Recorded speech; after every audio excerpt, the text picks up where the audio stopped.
Bien, ¿cómo estamos? Bueno, los que nos escuchan, gracias por prestarnos atención durante unos minutos.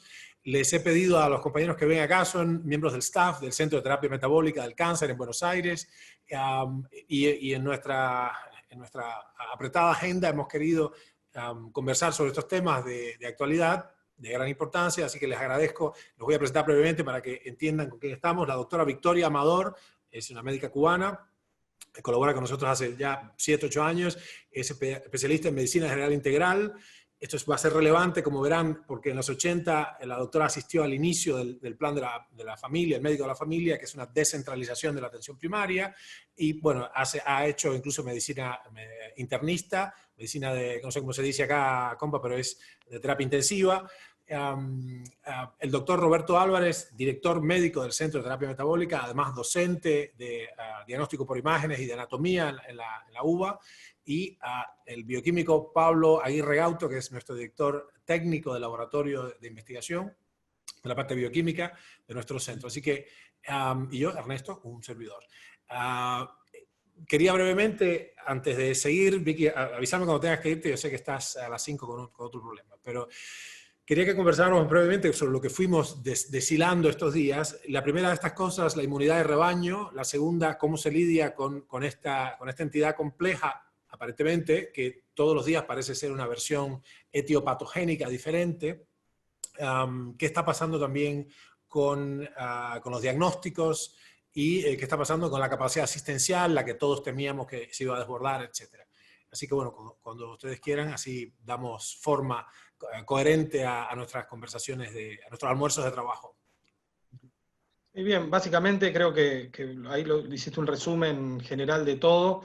Creo que acá lo más importante es poder entender un poquito, si bien es a través de ciertos números todo lo que va llegando, es también poder entender ciertas problemáticas que están pasando, porque más allá de que hay un desconocimiento bastante grande sobre lo que está pasando con el COVID, el no COVID y lo que venga, creo que hay una falta de criterio general a la hora de no solo diagnosticar, sino a la hora de tratar a ciertos pacientes. Sería importantísimo poder aclarar en algún momento, creo que es el punto más importante a tener en cuenta, que o por lo menos es algo que a mí me inquieta o me gustaría entender, si realmente los fallecidos actualmente que se disponen, como digo yo a veces, a la cuenta del coronavirus, son realmente fallecidos como consecuencia de la infección de este virus o es algo concomitante, porque hasta ahora no he escuchado un gran número de pacientes, más allá de pacientes tal vez añosos, con comorbilidades típicas de la edad, no he escuchado, más allá de eso, pacientes que no tengan factores de riesgo severos de muerte a la hora del deceso. Creo que eso es un punto a tener muy en cuenta, porque acá lo que se está abriendo es una puerta bastante gigante. Estamos todos cerrados, todos cercados, la gente por temor no se atiende, como ya hemos escuchado y hemos hablado varias veces ya nosotros de lo que nos va llegando, de gente que tiene trastornos cardiovasculares generales, trastornos metabólicos generales, y que no se están haciendo atender, se están quedando en la casa, y lo que es peor, en muchos casos están falleciendo en la casa, por el temor de lo que está pasando. Me parece que eso es un punto bastante importante a tener en cuenta. Ahí estuvimos recibiendo una serie de, sería bueno que los pudieras tabular en algún momento, una serie de, vamos a decir, testimonios informales, no organizados en una publicación para revisión de los pares, pero sí una serie de testimonios informales. Quiero que nuestra audiencia entienda que un conjunto de médicos, camaradas de ustedes, de otros hospitales, hasta nuestra cuenta eran por lo menos 4 grandes hospitales de la capital y algunos de Gran Buenos Aires, estaban reportando un vacío de sus servicios. Pareciera que nadie, lo dicen de manera muy, muy graciosa, no vamos a mencionar los nombres ni nada, pero es muy simpático cómo lo están reportando. Es decir, resulta que ahora nadie se muere de infarto coronario, nadie se muere de ACV, de pronto se desaparecieron todos los casos y los servicios están de hecho vacíos, ¿no? Una cosa rara. Sí, sí, han disminuido 93% las consultas en el sector privado por lo menos, y eso creo que tiene una importancia significativa con relación al control de las enfermedades crónicas no transmisibles, que siempre han sido la primera causa de muerte. Y es muy significativo también, Ernesto, que siempre se hable de que dos comorbilidades tan importantes como la hipertensión y la diabetes son justamente los factores de riesgo más importantes en los pacientes con complicaciones severas hasta la muerte, cosa que coincide también con los resultados de laboratorio. Entonces, hay dos cosas muy comprometidas metabólicamente hablando en las dos comorbilidades. Claro, sí, sí. Yo creo que eso es una cosa importante tener en cuenta. Hay que tratar al paciente en su integralidad y establecer un mecanismo de tratamiento de sostén en cualquiera de esas patologías, para entonces después ver qué hay adicional a eso y cómo poder comprometer lo menos posible el resto del equilibrio del sistema. Claro, a mí me ha llamado mucho la atención desde mi perspectiva básicamente de organización, de pensador, ¿no? Que es cómo se ha obviado la enorme cantidad de literatura científica publicada, disponible en el dominio público hace décadas, acerca de cómo fortalecer el sistema inmune con una serie de moléculas muy bien descritas, muy bien ya, digamos, experimentadas y con un enorme perfil de seguridad, justamente para fortalecer la inmunidad.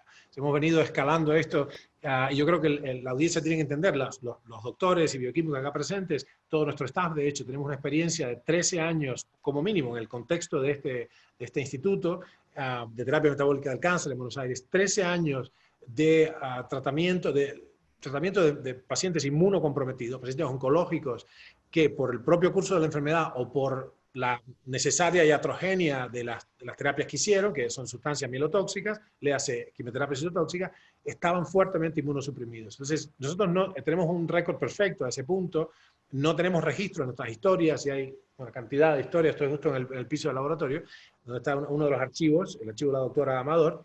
No hemos perdido un solo paciente en 13 años, debe ser cerca de 3.000 casos, de pacientes inmunocomprometidos por una enfermedad respiratoria, viral o bacteriana. Es decir, la enfermedad puede o no seguir su curso, independientemente del éxito de la terapia de base. El hecho es que incluso, como decía una de nuestras enfermeras de experiencia el otro día en el almuerzo de trabajo, o en la reunión nocturna, me parece, Lorena Pérez decía, incluso nosotros hemos estado engripados y nuestros pacientes oncológicos inmunosuprimidos nunca sufrieron ese embate.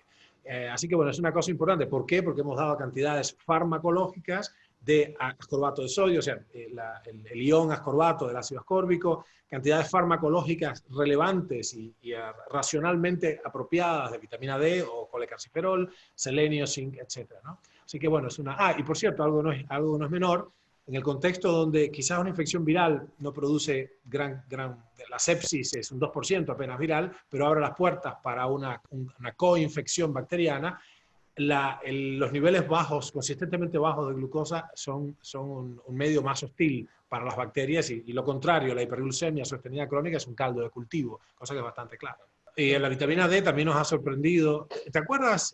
No sé si viste esa data, pero en Radical Performance, cuando hicimos el trabajo con los superatletas, de una población relativamente pequeña para ese grupo, pero creo que representativa, eran 128 atletas de elite, algo así como el 70% tenía menos de 30 nanogramos por mililitro de vitamina D, y eso que estaba mucho al sol, o sea que hay una deficiencia importante en la población, ¿no?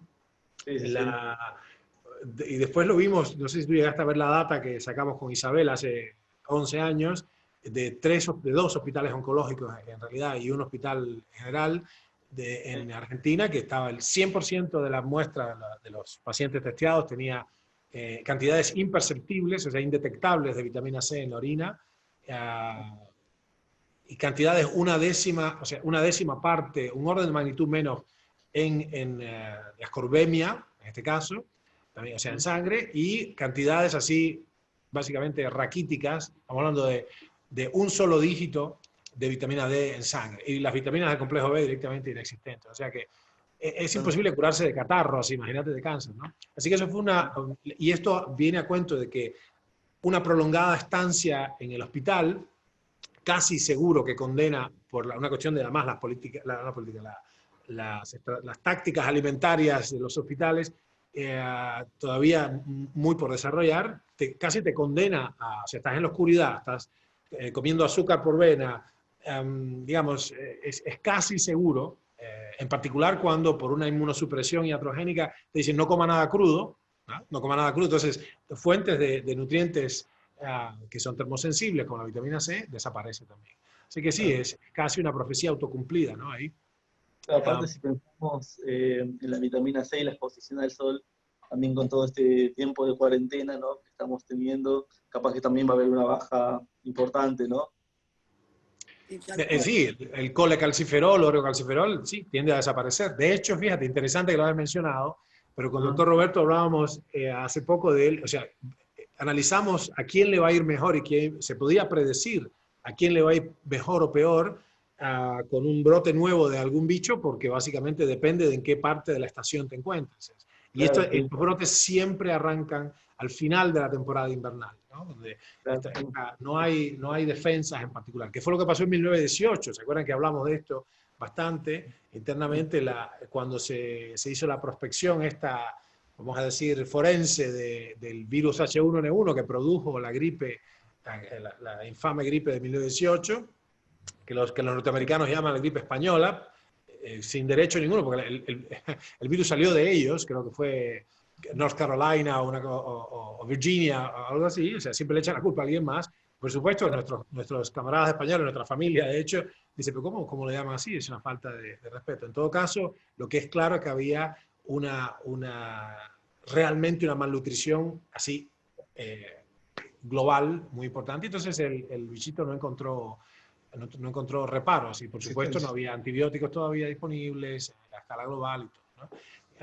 ¿Qué tú ibas a decir, Roberto, de algo? ¿Ibas a decir? No, que justo te estaba diciendo que lo que no encontraba eran resistencias, o sea, básicamente es bastante llamativo porque de hecho yo tomo el desconocimiento que pueda haber y lo acepto, el desconocimiento que pueda haber global hacia ciertas temáticas. La única forma de ¿Del público o de las autoridades? De las autoridades. A pesar de todo, yo lo acepto. Ahora, lo que no acepto es que no se desasnen cuando empiezan a haber voces cantantes continuamente y por todos lados, como para decir, bueno, a ver, ¿qué está pasando? ¿Qué es lo que hace ruido? Eso es lo que a mí me hace más ruido todavía. Porque si uno revisa un poco la literatura actual, o sea, las publicaciones actuales, no hay ningún paper que se oponga a la utilización, por ejemplo, de vitamina D como soporte diario, explicando las diferencias que hay con el soporte mensual a grandes dosis, o sea, pequeñas dosis diarias contra las grandes dosis mensuales. No hay ningún reporte que... Sobre un 10%. Bien, pero no hay duda. Y le sumás a eso que los reportes sobre los cuadros febriles, cómo se tratan, en infecciones virales, no tenés un paper que te diga, mirá, hay que controlar la temperatura porque se mejora la sobrevida del paciente. No lo tenés. Como me mostrabas el otro día, o sea, los pocos que hay que lo hablan como indistinto son papers que cuando uno se ahonda un poquito, tiene una deficiencia en su formación bastante grande. Porque, no, a ver, yo puedo testear. Construidos los papers. Exactamente, yo puedo testear dos poblaciones donde yo digo que con este antipirético responde y con este antipirético no, o con ningún antipirético responde, pero si es con ninguno, no con, bueno, un poquito de dosis de este. Con eso me mantengo. Eso creo que hace al ejercicio, porque claramente una de las terapéuticas que hoy se utiliza es, como la característica es la elevación de la temperatura, es ser un antitérmico. Ahora vas a la práctica médica y preguntás por qué hacen eso, y es solo una cuestión sintomática. O sea, la respuesta es sintomática. Entonces decís, ok, está perfecto, yo lo acepto que sea sintomático, pero ¿hay algún beneficio a hacer eso? O más que nada que el paciente tenga mayor confort, porque tal vez ese mayor confort va en detrimento de la salud del paciente en general, a futuro, a largo plazo. Entonces siempre es que terminamos siendo siempre cortoplacistas, es todo de hoy para mañana. Tiene que ser, tengo una patología y no puedo llevarla a un proceso, tiene que ser un movimiento nada más, una pastilla, una inyección o lo que sea, una vacuna. Eso es lo que me tiene que solucionar el problema. Y no, hay veces que hay que llevar un proceso, que el proceso lleve sus pasos adecuados para lograr una recuperación total y general. Me parece que eso es lo que está faltando en la vista global. Y ni hablar que... Quien maneja, digamos, quien arma el manual está digamos, profundamente interesado en soluciones estrictamente farmacológicas, por supuesto de drogas patentables que den usufructo exclusivo, cuando la fiebre es un mecanismo, es molesto y es caro para la economía corporal, pero está validado por la evolución.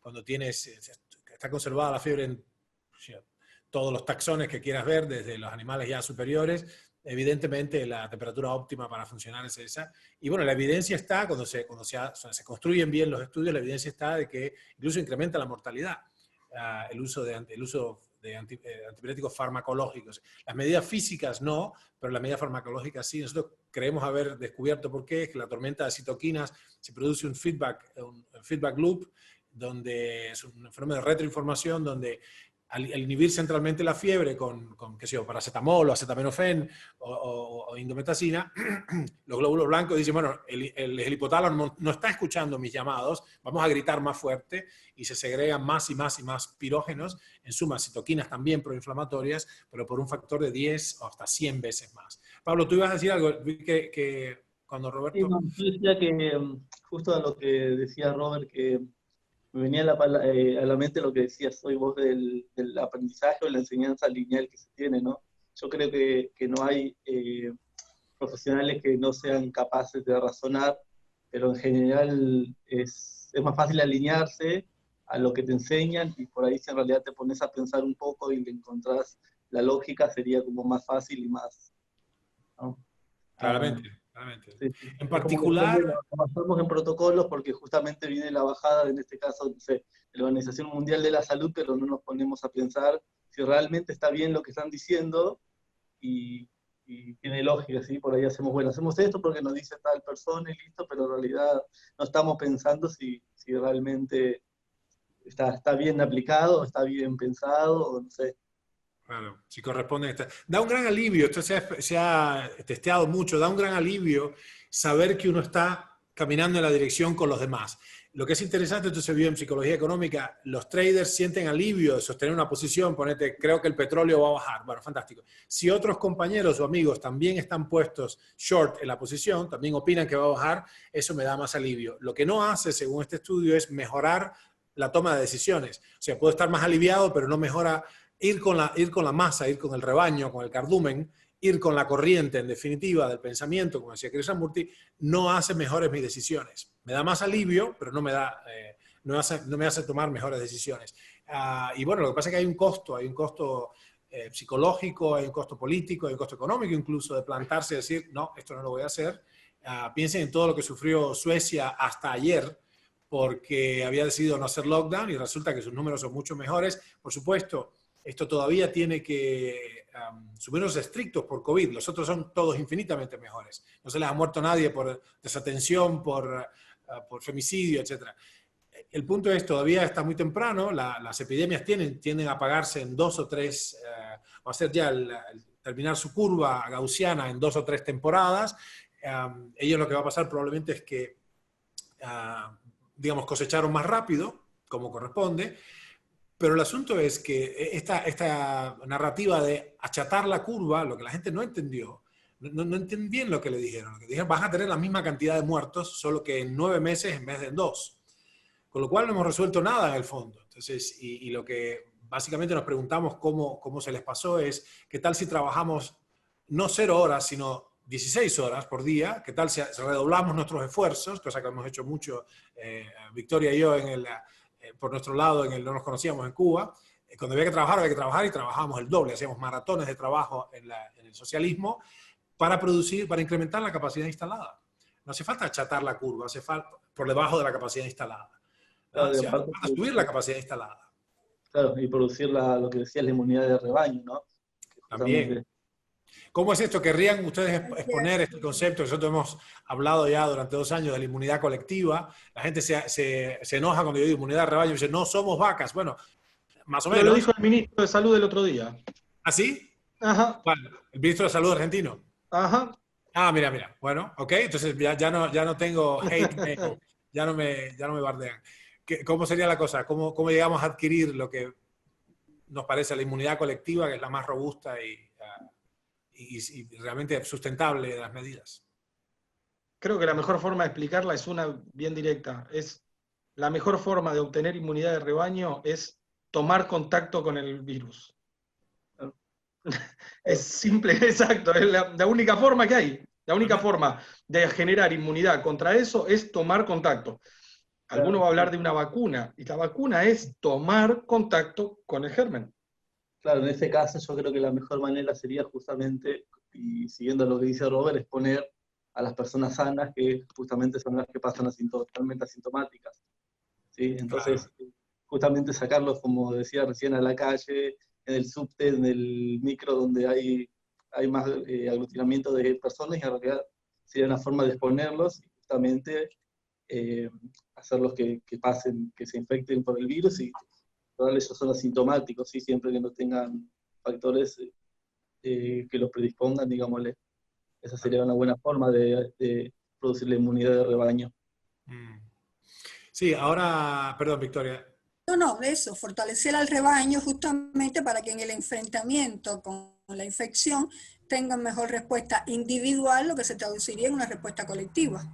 Claramente. Sí, ahora, digamos, ahora están todos más calmados. Nosotros vinimos diciendo, nuestro grupo vino alertando sobre eso. Ok, es una gripe y finalmente ha sido el case fatality ratio, la tasa de mortalidad, digamos, el ratio de fallecidos contra infectados. Estamos viendo por los estudios de Stanford University, los estudios holandeses, los estudios de este condado, donde están estos médicos de Berkeley que han sido tan ultra famosos en 2 días.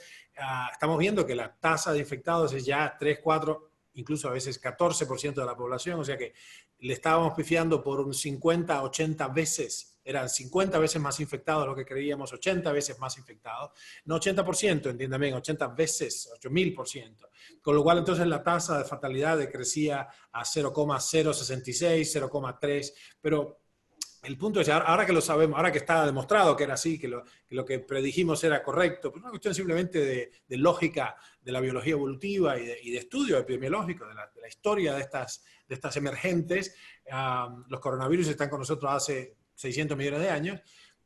El punto es, aun si realmente el modelo que predijo, el modelo realmente pobremente construido de ese paper del Imperial College of London, donde declaró una mortalidad del 3,4%. Fantástico. Sí, ya sabemos que no es 3%, sino 0,3 o 0,1% en el caso de Stanford. Después ya se van sumando los condados y los países y las regiones y el Diamond Princess, y cuando uno extrapola el modelo a la población total, lo que tienes es eso, es una mortalidad de entre el 0,1 y el 0,3%. Fantástico. Suponiendo que no fuera así, suponiendo que fuera 3%.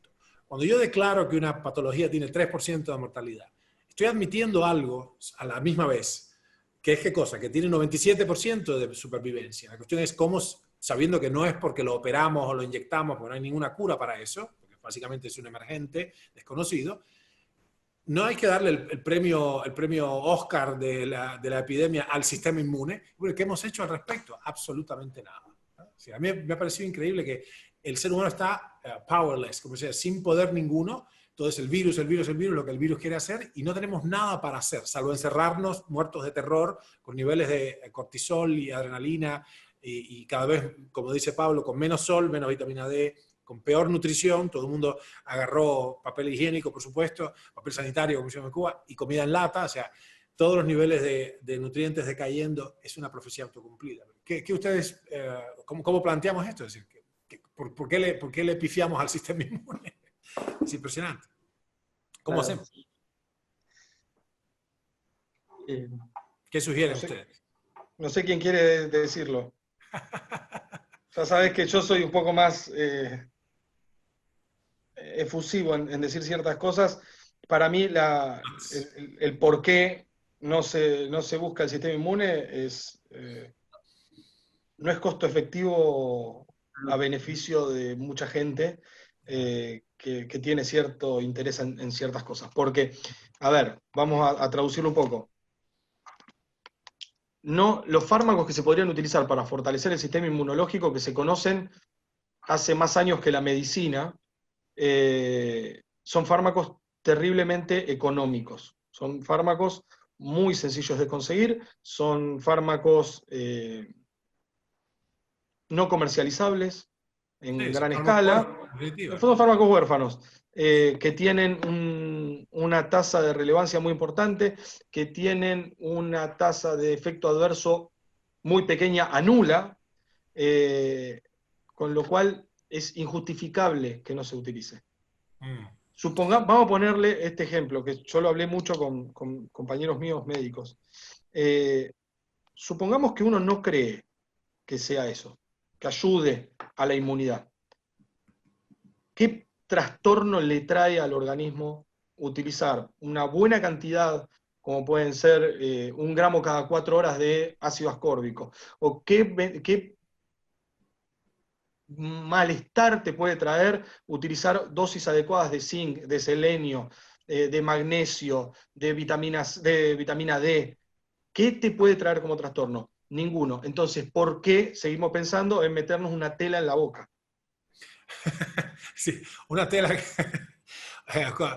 Pablo, por favor, ¿podemos explicarnos cuántos nanómetros tiene un virus? Acá nos pasamos la vida, nos rompemos la cabeza haciendo esterilización por filtrado, con filtros cada vez más compactos que los motores de succión no logran pasar un fluido, y ahora resulta que con una tela así, oye, me quedé con esto puesto, pero claro.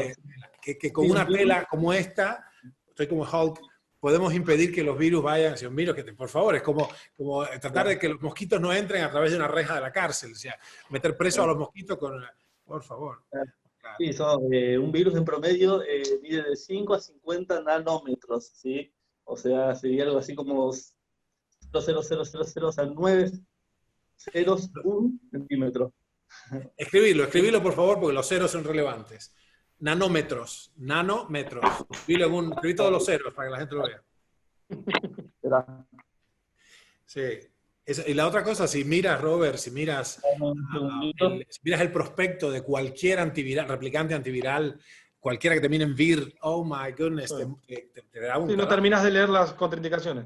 Claro, entonces... Los efectos adversos no los terminas de leer. El de moda para esta crisis es el Remdesivir, que ni siquiera se sabe si vamos a poder llegar a acceder a él. Por favor, mismo la hidroxicloroquina. Pero hay una cosa interesante, que el Concilio Médico de Shanghái publicó el 3 de marzo, ¿te acuerdas que nosotros lo publicamos inmediatamente? Las normativas de ellos, los que más experiencia tenían de COVID hasta en esa fecha, que le llamaban SARS-CoV-2 en esa época, SARS-CoV-2, dijeron 200 miligramos por kilo de peso, le hace 24 gramos de vitamina C por día durante los días que haga falta, y esto es importante también, heparina no fraccionada. Resulta que en nuestro centro, yo quiero que el público entienda, nosotros hemos hecho esto 13 años seguidos, pero no 24 gramos, 124 gramos por día en los pacientes, y hemos usado así, y seguimos usando automáticamente. Ustedes han usado, ustedes prescriben y introducen heparina fraccionada en el paciente oncológico, porque nuestros pacienticos tienen tendencia a la coagulación extravascular diseminada, a los tromboembolismos pulmonares, a la trombosis venosa profunda. Es decir, que son cosas de probada eficacia, heparina y ascorbato endovenoso y selenio y zinc, etcétera, que ridículamente no estamos usando a escala planetaria. Una sola aclaración por las dudas, porque nunca va a faltar, siempre hay gente que está esperando el palito. La heparina que se usa, que es de muy bajo peso molecular, se usa en pequeñas dosis que no llega a ser anticoagulante. Apenas si se logra algún efecto antiagregante, con suerte, pero ni siquiera eso, o sea, va dirigida hacia otro... Es como se dice, profiláctica. Exactamente. Pero sí, estamos en buen camino, porque nunca sabemos qué virus o qué bacteria, no nos interesa en el fondo, porque es tan fuerte, tan poderoso el efecto antiviral del ácido ascórbico, usado farmacológicamente por vía endovenosa, que básicamente no queda títere con cabeza. Virus, bacterias, hemos roto shiguelas, neumonía, lo que quieras, ¿viste? Las escherichias estas que no responden a nada.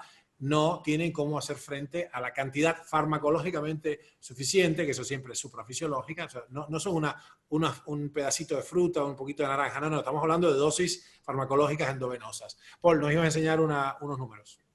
Ahí se ve, sí. No, Bueno, no veo nada. No se ve. No tenés la mano, te tapa la mano. Ahí más o menos se ve. Jesus. Un nanómetro. Son 0,0000, o sea, 9 ceros, 1 centímetro. O sea, son 9 órdenes de magnitud, un nanómetro. Así que imagínense el tamaño, y si tengo, justamente acá tengo un barbijo de lo que es uso más común, esto obviamente, o una tela que usan incluso, pasa como si nada. Cuando nosotros podemos ver, a ver si nosotros podemos ver, bueno, el mic está acá, con este mic nuestro podemos ver perfectamente la trama y la urdimbre, así, de estas fábricas, de estas telas con las que están los barbijos, lo podemos ver con 10 aumentos, con 10 aumentos. Y la otra está a 9 órdenes de magnitud más chiquitita. En fin, son estas incongruencias, estas inconsistencias, y estamos todos, de pronto los barbijos que nosotros compramos en paquetes, que eran 60 centavos, perdón. Bueno, no me acuerdo, ahora cuesta 65 pesos. Un barbijo que antes costaba, creo que 60 centavos, ¿no? O, sí, al por mayor, en bulk, y en retail costaba 2 pesos, ¿no? 2 mangos. Bueno, es muy interesante. El punto es que nosotros hemos sostenido, o sea, si de algo sirve a la comunidad, y con esto ya los dejamos para que no se abrumen, pues tenemos muchos cuentos para hacer, pero pudor de hacerlo todavía. Nosotros contamos con una experiencia de 13 años y un perfect track record, o sea, un récord perfecto de tratamiento de patología agregada con comorbilidades del paciente oncológico que está inmunosuprimido. 2/3 partes de nuestra población ya vienen inmunosuprimidos cuando nos encuentran, cuando nos conocen. Nosotros no usamos quimioterapia citotóxica, pero lidiamos con todo esto. A menudo nuestros pacientes que los médicos acá presentes tratan, están haciendo otro tratamiento con un oncólogo de su instituto y ellos coordinan las acciones, etc. De hecho, el instituto mismo nuestro nació con la declaración fundacional de optimizar los tratamientos convencionales. La terapia metabólica de los tumores sólidos, la inhibición competitiva con análogos estructurales, la encontramos después, en el camino, cuando dijimos, qué raro, hay remisiones tumorales, ¿por qué? ¿No? Ups, ya se termina ahí está tu consulta, compa, por otro lado. Bueno, así que lo que yo les diría que por favor comuniquen esto a las personas que nos escuchan, a los parientes o amigos que estén necesitados de esto, oncológicos o no, y a los médicos que los traten, para que se comuniquen con nuestro equipo. Tenemos más de una década de experiencia formidable en el tratamiento endovenoso, farmacológico, pero con nutracéuticos de las patologías virales y bacterianas, y realmente es tremendo. Nos angustia ver cómo se están haciendo una tormenta en un dedal con estas cuestiones, cuando todos los años tenemos que llorar la pérdida anónima de entre 17.000 y 35.000 italianos, entre 20.000 y 40.000 españoles, 32.000 argentinos, algo así como 67.000 norteamericanos, nuevamente 700.000 ciudadanos chinos por enfermedades respiratorias de origen viral. Así que bueno, sirva esto de despertar, de un llamado a la conciencia. Existe la tecnología absolutamente disponible y costo efectiva e inocua para lidiar con estas cosas. Doctora Victoria, doctor Roberto, licenciado Pablo, muchísimas gracias. Nos vemos pronto por estos lares, por el Centro de Terapia Metabólica. Cuídense mucho. Hasta mañana. Vale,